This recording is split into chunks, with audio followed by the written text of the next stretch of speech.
नमस्कार साथियों, मैं हूं संतोष सर और आप सब देखना शुरू कर चुके हैं एलेक्स कोचिंग क्लासेस। तो आज के इस एपिसोड में मैं डिस्कस करने वाला हूं आपके साथ क्लास 10th का स्टैंडर्ड मैथ सैम्पल पेपर जो सीबीएसई बोर्ड द्वारा जारी किया गया था, उसके सेक्शन सी 3 मार्क्स वाले क्वेश्चन डिस्कस करेंगे। तो चलिए वीडियो को स्टार्ट करते हैं। क्वेश्चन आपको स्क्रीन पर दिख रहा होगा 26A। कह रहा है in triangle A B C D E and F are mid points of B C C A and A B respectively prove that triangle F B D similar triangle D E F and triangle D E F similar triangle A B C. So बच्चों simple वे में समझें तो बोला कि D E F जो है mid point है। इसका मतलब ये कि ई एफ जो है लाइन ई एफ वो पैरेलल हो जाएगा किसके, तो बी सी के। ठीक है, आपने बीपीटी पढ़ा होगा, basic principle basic proportionality theorem. So BPT से ये ई एफ जो है पैरेलल हो जाएगा किसके, बी सी के। हम यहाँ पर लिख देते हैं E F parallel B C. Similarly अगर देखा जाए तो डी एफ जो है आपका वो पैरेलल हो जाएगा किसके, तो ए सी के।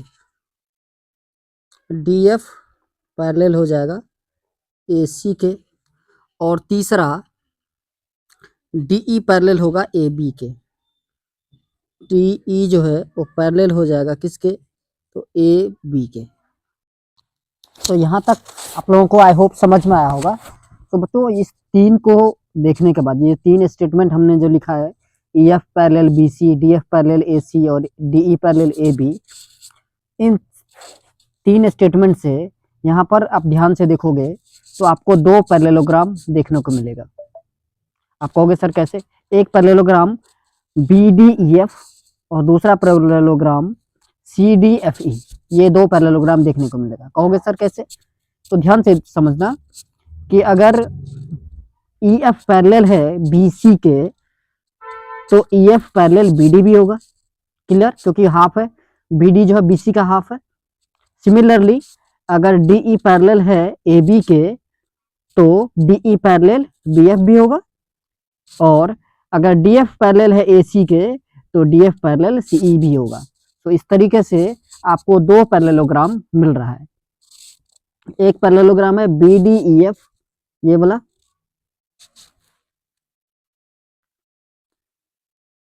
रेड कलर से आपको दिखा रहे हैं, ये देखिए एक पैरेललोग्राम ये है आपका, ये वाला। ठीक है, और दूसरा पैरेललोग्राम की बात करें तो सेकंड वन जो है वो ये पैरेललोग्राम है। ध्यान से देखिएगा, ये दो पैरेललोग्राम है। अब आपको पैरेललोग्राम का प्रॉपर्टीज याद होगा। पैरेललोग्राम में होता क्या है, तो अपोजिट एंगल जो है वो इक्वल होता है। क्लियर? बात आ रही है समझ में? तो अब हम चलते हैं जो हमें प्रूफ करना था उस पर। प्रूफ क्या करना था, तो triangle F B D similar triangle D F. तो आपको लिखना है in triangle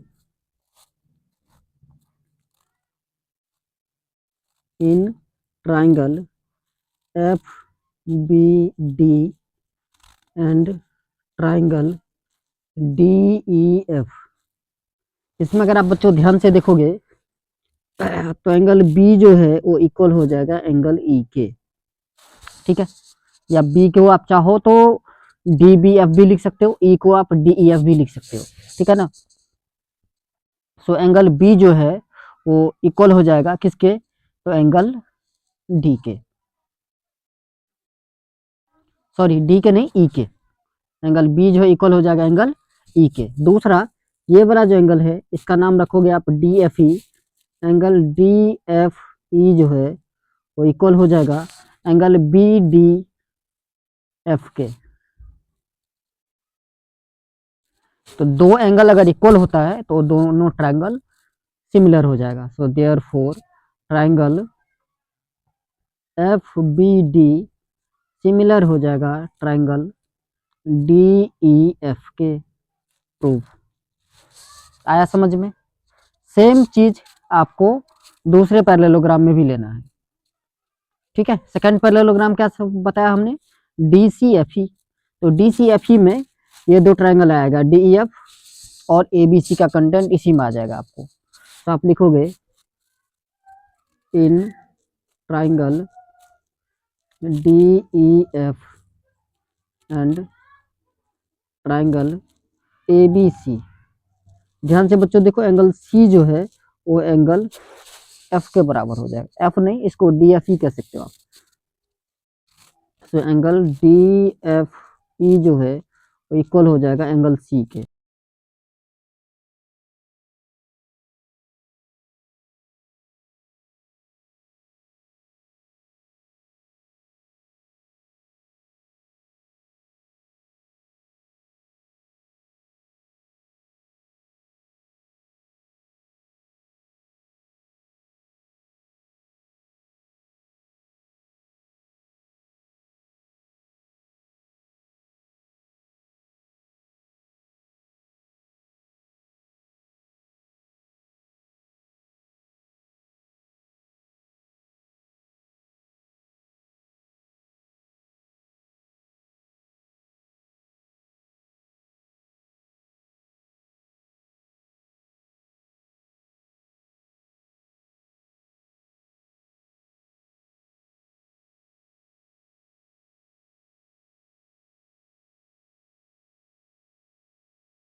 sign theta plus cos theta equals to 1 है, स्क्वायरिंग ऑन बोथ साइड। अगर आप दोनों तरफ स्क्वायर करोगे तो ये बनेगा sine square theta plus cos square theta plus 2 sine theta into cos theta, 2 sine theta into cos theta equals to 1 का स्क्वायर कितना, 1।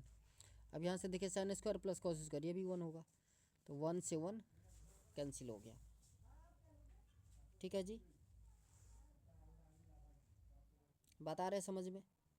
अच्छा, so 2 sine theta into cos theta equals to क्या आएगा वैल्यू बच्चों, 0। ये आपको याद रखना है, ये बाद में यूज होगा। Now cos theta minus sine theta का whole square, cos theta minus sine theta का होल स्क्वायर, ये क्या हो जाएगा बच्चों, ये भी होगा आपका cos square theta plus sine square theta plus sine square theta minus का 2 sine theta into cos theta. ठीक है जी। अच्छा, अब देखिए minus 2 sine theta into cos theta, ये तो 0 हो जाएगा, क्योंकि 2 sine theta into cos theta 0 है, तो -2 sine theta into cos theta भी 0 ही होगा। अब sign square plus cos square कितना, तो आपको हो गया सर 1। समझ रहे हो ना। तो देखो अभी तक हमारा क्या आया, cos theta minus sine theta का होल स्क्वायर जो है वो किसके इक्वल हो गया, तो 1 के।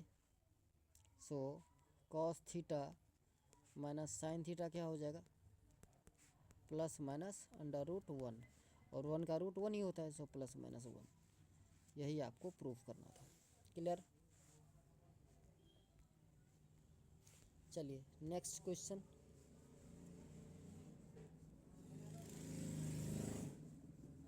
Next question, question number 30।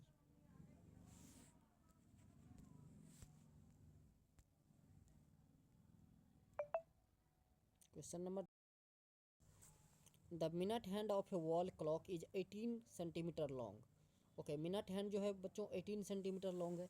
So radius हो गया ये, तो रेडियस आपको 18 सेंटीमीटर दे दिया है।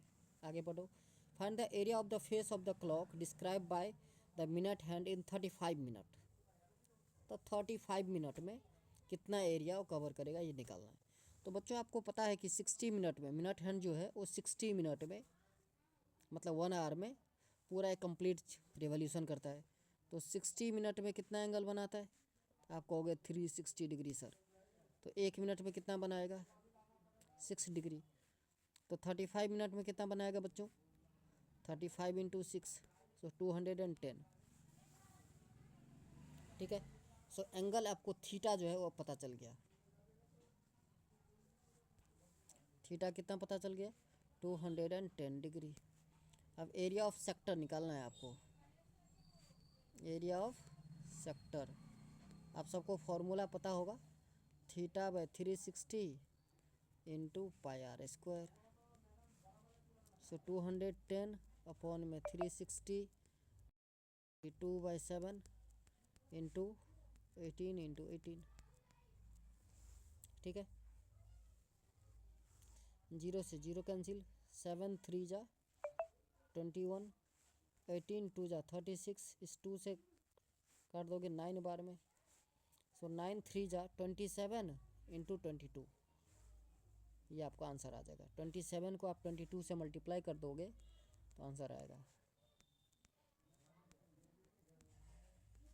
सो 594 मल्टीप्लाई करने के बाद आ रहा है 594 सेंटीमीटर स्क्वायर। यही आपका आंसर है।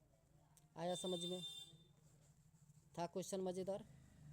चलिए नेक्स्ट, इसी का और पार्ट कह रहा है, A B is a chord of a circle centre at O such that angle A O B equals to 60 degree. अब देखो ए ओ बी आपको दे दिया है 60 डिग्री, ये बच्चों 60 है। ठीक है। अच्छा, इफ़ ओ ए 14 सेंटीमीटर, ओ ए 14 है, रेडियस है बच्चों, तो ओ भी 14 ही होगा। अच्छा, ओ ए इक्वल्स टू ओ बी होगा, क्योंकि ये दोनों रेडियस हैं, तो ये दोनों एंगल इक्वल होना चाहिए। तो ऊपर वाला 60 है, तो रेस्ट कितना बचा 120, तो 120 को 2 से डिवाइड करोगे तो ये भी एंगल 60 आएगा और ये भी एंगल 60 आएगा। सो मेरे बच्चे ये कौन सा ट्रायंगल हो गया, इक्विलैटरल। कौन सा ट्रायंगल हो गया, equilateral. So find the area of the minor segment. Minor segment का एरिया आपको निकालना है। सो माइनर सेगमेंट का एरिया के लिए फॉर्मूला होता है theta by 360 into pi r square minus r square sine theta by 2 cos theta by 2।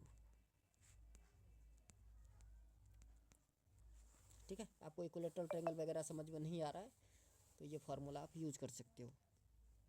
तो 60/360 इंटू 22/7 इंटू 14 का square, 14 into 14 minus 14 into 14 into 1/2 into 2, ये कट जाएगा तो 6 बार में, 7 2 जा 14 और 2 3 जा 6। सो बच्चों मल्टीप्लाई कर लेना आप लोगों को। फिर यहाँ काट दो, 2 से 2 7 जा, इस 2 से भी 2 7 जा, तो 7 7 जा 49 √3। यहाँ पर क्या आया तो 14 इंटू 22 308/3 माइनस का 49√3, ठीक है। अब आपको √3 का वैल्यू दे दिया 1.73, पुट कर देना है और सब्ट्रैक्ट कर दोगे। सब्ट्रैक्ट करने के बाद जो आंसर आएगा वही आपका रिक्वायर्ड आंसर होगा। आई थिंक आपको समझ में आया होगा। तो चलिए आज के लिए बस इतना ही, मिलेंगे नेक्स्ट वीडियो में। जय हिंद, जय भारत।